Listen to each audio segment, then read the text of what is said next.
नमस्कार छात्रों। आज हम भवानी प्रसाद मिश्र की कविता गीत फरोश का अध्ययन करेंगे। गीत फरोश कविता के अंतर्गत भवानी प्रसाद जी ने किस प्रकार आज की राजनीतिक परिस्थितियों पर व्यंग किया है उसको देखेंगे। तत्पूर्व हम भवानी प्रसाद मिश्र का थोड़ा सा परिचय प्राप्त कर लेते हैं। अनुभूति संपन्न और ईमानदार कवि के रूप में मिश्र जी का बहुत ही बड़ा नाम है। आधुनिक व्यस्त जीवन पर कठोर व्यंग कविताएं इन्होंने लिखी हैं। ठीक इसी प्रकार बदलती हुई व्यवस्था से किस प्रकार संवेदन शून्यता आ रही है इसका सूक्ष्म विवेचन भी किया है। इनकी कविता में अत्यधिक सहजता है। इनकी भाषा आम आदमी की भाषा होते हुए भी गहन अर्थ को लेकर चलती है। इस देश के सामाजिक, आर्थिक, राजनीतिक एवं नैतिक वातावरण का जो विघटन हुआ है अर्थात जो पतन हुआ है उसका इस कविता में इन्होंने पर्दाफाश किया है। इन भयावह परिस्थितियों के बावजूद इनकी आस्था डगमगाई नहीं है, बल्कि समीक्षकों के अनुसार मिश्र जी लोक जीवनग्राही परंपरा के कवि हैं। इनकी व्यक्ति और कृतित्व पर गांधी दर्शन का गहरा प्रभाव पड़ा है। मिश्र जी की कविता अपनी जिजीविषा, सामाजिक उदारता एवं युग बोध के कारण बौद्धिक वर्ग के बीच समृद्ध रही है। यही वह अपनी प्रखर अनुभूति, बेलाग ईमानदारी, अभिव्यक्ति की सहजता एवं दैनंदिन समस्याओं के स्पष्टीकरण के कारण आम आदमी का मन भी बांध लेते हैं। इनकी कई रचनाएं हैं जो कि बहुत महत्वपूर्ण है, चर्चित रचनाएं हैं। आपको ऑब्जेक्टिव के लिए पूछा जा सकता है तो काव्य के अंतर्गत इनकी गीत फरोश, अंधेरी कविताएं, गांधी पंचशती और बुनी हुई रस्सी आदि हैं। इस कविता की जो मूल संवेदना है वो इस प्रकार है कि एक व्यंग रचना है। पहले गीत अर्थात होता है कविता या गाना, फरोश अर्थात बेचने वाला। तो एक समय था जब कलाकारों को जो है कलाकार की पूरी जिम्मेदारी क्या है, समाज लेता था। परंतु अब सारे संदर्भ जो हैं बदल गए हैं। बड़ी तेजी के साथ प्रत्येक वस्तु और कला का बाजारीकरण होता जा रहा है। गीतकार भी इसके लिए अपवाद नहीं है। उसे भी अपने गीत लेकर बाजार में उतरना पड़ता है। आखिर कलाकार की जिम्मेदारी जब समाज नहीं उठाएगा तो कलाकार को स्वयं मार्केट में, स्वयं बाजार में उतरना ही पड़ेगा ना, अपना जो है माल बेचने के लिए। अन्य व्यापारियों की तरह वह भी अपनी इस कला का प्रदर्शन कर रहा है, अपनी विशेषता बतला रहा है। उसे एक ही बात का समाधान है कि वह इस बदली हुई परिस्थिति में, इस बदली हुई व्यवस्था के लोगों के साथ वो अधिक न्याय कर रहा है। मतलब कि बाकी लोग जो बेईमान हैं वो अपना तो ईमान बेच रहे हैं, लेकिन ये तो क्या कर रहा है, अपने गीत बेचकर अपना उदर पालन करना चाहता है। परंतु वह ईमान नहीं, गीत बेच रहे हैं। कवि जो है अपना ईमान नहीं बल्कि क्या है, गीत बेच रहे हैं। पूरी कविता जो है मनुष्य की संवेदनशीलता और कलाकार की मजबूरी को प्रस्तुत करती है। शुरू करते हैं गीत फरोश कविता। जी हाँ हुजूर, मैं गीत बेचता हूँ, मैं तरह तरह के गीत बेचता हूँ, मैं किस्म किस्म के गीत बेचता हूँ। कवि कहते हैं कि हुजूर सचमुच मैं क्या कर रहा हूँ, आपको अचंभा होगा लेकिन ये बात सही है कि मैं गीत बेच रहा हूँ। जी माल देखिए, दाम बताऊंगा, बेकाम नहीं है काम बताऊंगा। कुछ गीत लिखे हैं मस्ती में मैंने, या गीत लिखे सख्त सर्द, या कुछ गीत लिखे पस्ती में मैंने, या गीत सख्त सरदर्द भुलाएगा, या गीत पिया को पास बुलाएगा। तो कवि यहाँ कहते हैं कि जी माल देखिए, जैसे बाजार में लोग क्या कहते हैं, अपना माल देखकर बेचते हैं ना, तो उसी प्रकार कविता को यहाँ पर कह रहे हैं जी माल देखिए, दाम बताऊंगा, आप जो चूज़ करना चाहें चूज़ कर लें। बेकाम नहीं है काम बताऊंगा, ये बिना काम की कविता नहीं है, बहुत काम की कविता है भाई साहब। इसे आप लीजिए और इसका असर देखिए। ये गीत लिखे हैं मस्ती में मैंने, एक जो गीत है मैंने मस्ती में लिखा है। जैसे दुकानदार दिखाते हैं ना कि ये इस किस्म की है, या कपड़ा खरीदने जाते हैं तो बोलते हैं ये काठियावाड़ी सिल्क है, ये पैठनी है, ये ऐसे फलाना ढेकाना, बहुत सारे नाम गिनाते रहते हैं। उसी प्रकार ये कविता भी कहते हैं कि ये देखो मैंने मस्ती वाला गीत लिखा है, मस्ती में लिखा। ये पस्ती भरा गीत है, पस्त हो गया था, मतलब एकदम हालत खराब हो गई थी तब लिखा है। यह गीत बहुत अच्छा है, जनाब आपका सरदर्द भुला देगा, सरदर्द आपका छू मंतर। यह गीत पिया को पास बुलाएगा। पहले लिखते थे ना, जब चिट्ठी लिखी जाती थी तो वहाँ कविता की लाइन लिखती थी कि हाँ चली जा चिट्ठी चमकते चमकते भैया भाभी को कहना नमस्ते नमस्ते। ऐसे 2-3 लाइन, हालांकि आज मोबाइल का ज़माना है तो ये सारी चीज़ें ख़त्म हो गई है। जी पहले कुछ दिन शर्म लगी मुझको, पर बाद में अक्ल जगी मुझको।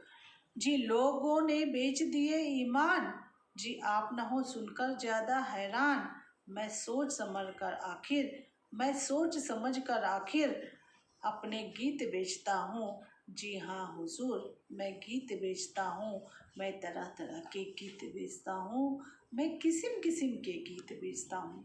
कवि कह रहे हैं कि पहले पहले जब मैं ये इस धंधे में, इस व्यापार में, इस व्यवसाय में आया तो मुझे शर्म लगी कि अरे कविता लिखने का कोई पैसा मांगेगा तो लोग क्या कहेंगे। हाँ कविता लिखवाएगा, हाँ कोई प्रेम पत्र लिखवाते हैं तो अपनी प्रेमिकाओं के नाम पे 2 लाइन पंक्तियाँ लिखवा लेते हैं। लेकिन अब सब चीज़ के चार्ज करूँगा ना, पैसे लूँगा ना, क्योंकि मेरी तो जिम्मेदारी मुझे खुद उठानी है ना। थोड़ी समाज जो है मेरी जिम्मेदारी में, मेरे उदर पोषण का जिम्मेदारी जो है वो लेने वाला है। तो पहले तो शर्म लगी, लेकिन बाद में मेरा दिमाग खुल गया कि अरे मैं करूँगा नहीं तो करूँगा क्या। हाँ मेरा घर कैसे चलेगा, घर कैसे चलेगा। यहाँ तो ऐसे ऐसे लोग हैं साहब कि जो अपना ईमान बेच देते हैं, और मैं तो क्या हूँ, अब मैं तो गीत ही बेच रहा हूँ। और हाँ आपको हैरान होने की ज़रूरत नहीं, सचमुच ऐसे लोग हैं समाज में जो अपना ईमान बेच दे रहे हैं 2 टके के लिए। आगे देखिए, यह गीत सुबह का है गाकर देखें, यह गीत गजब का है ढाकर देखें, यह गीत जरा सुने में लिखा था, और यह गीत वहाँ पुणे में लिखा था।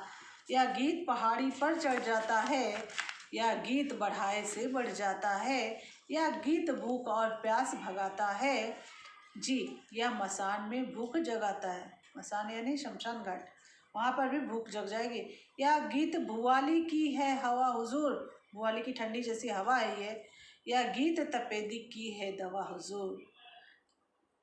जी सुनना चाहें आप तो गाता हूँ, जी और गीत भी हैं दिखलाता हूँ। अगर आप सुनना चाहें तो मैं और गा के दिखाऊँ। हाँ और इस प्रकार के मेरे किस्म किस्म के गीत हैं, तरह तरह के गीत हैं, अलग अलग वैरायटी के गीत हैं। आपकी भूख प्यास जो है वो सब बढ़ जाएगी, आपकी थकान मिट जाएगी, आपका सर दर्द भाग जाएगा, सारी चीज़ें ये हो जाएंगी। जी छंद और बेछंद पसंद करे, जी अमर गीत है वे जो तुरंत मरे। जी अमर गीत और वे जो तुरंत मरे।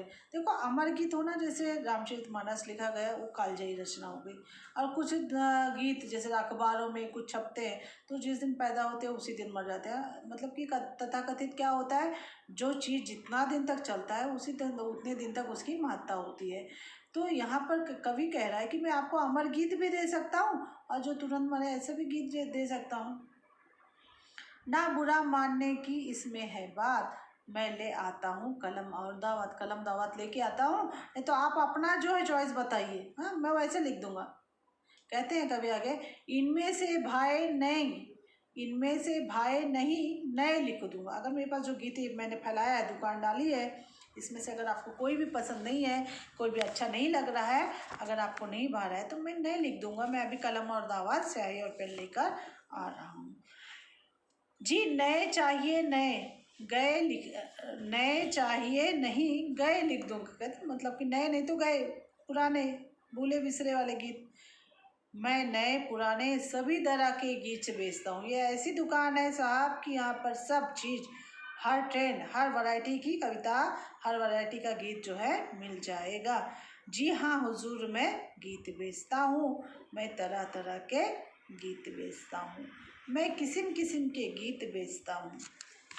जी जन्म का लिखूं मरण का लिखूं। अब कहते हैं कवि आगे कि आप बताइए ना मैं कौन सी गीत लिख दूं, किस प्रकार का गीत लिखूं। जन्म के संबंधित है, ऐसा कोई चीज़ है तो उसकी लिख दूं, या मरण, किसी का मरण हो गया है उसके संबंधित शोक गीत लिख दूं।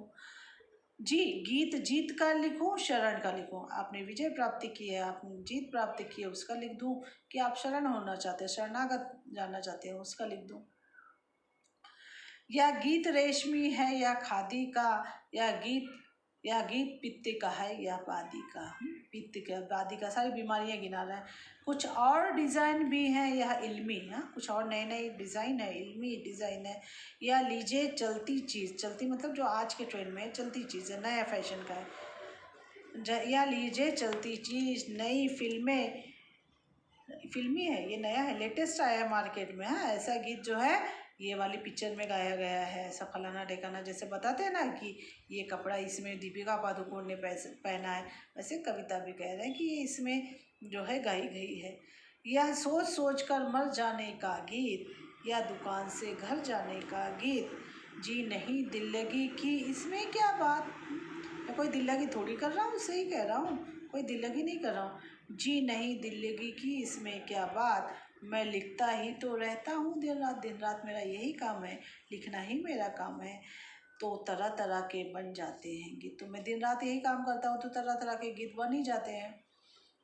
जी रूठ रूठ कर मन जाते हैं गीत, जी बहुत ढेर लग गया हटाता हूँ। दिखा दिखा के बहुत, जैसे साड़ियाँ दुकान में जाते हो ना, एक के ऊपर एक के ऊपर एक, बहुत सारा ढेर लग जाता है, तो कभी कह रहे हैं बहुत सारा क्या है, यहाँ रायता फैल गया है, बहुत सारा पसारा मैंने फैला दिया आप लोगों के सामने, अब समेट रहा हूँ। जी बहुत ढेर लग गया हटाता हूँ, ग्राहक की मर्जी अच्छा जाता हूँ। क्या ग्राहक की मर्जी भाई, ज़बरदस्ती नहीं कर सकते हैं। या भीतर जाकर पूछ आइए, आप जाके अपने मालकिन को पूछ आइए, या आप बोलते हैं ना कि मी आपल्या तिला विचारून सांगतो, हाँ, तो उनको पूछ आइए। क्या करूँ मगर लाचार हार कर गीत बेचता हूँ। हाँ, लेकिन लाचार हूँ, हार गया हूँ समाज से, व्यवस्था से, इसलिए अब क्या करने लगा हूँ, अपनी कला को बेच रहा हूँ, अपने गीत को बेच रहा हूँ।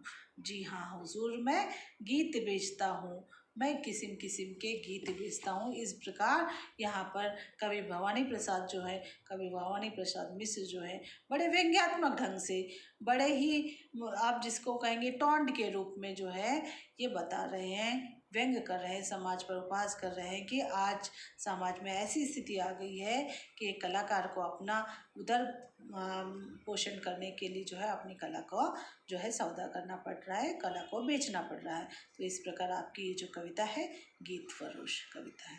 धन्यवाद।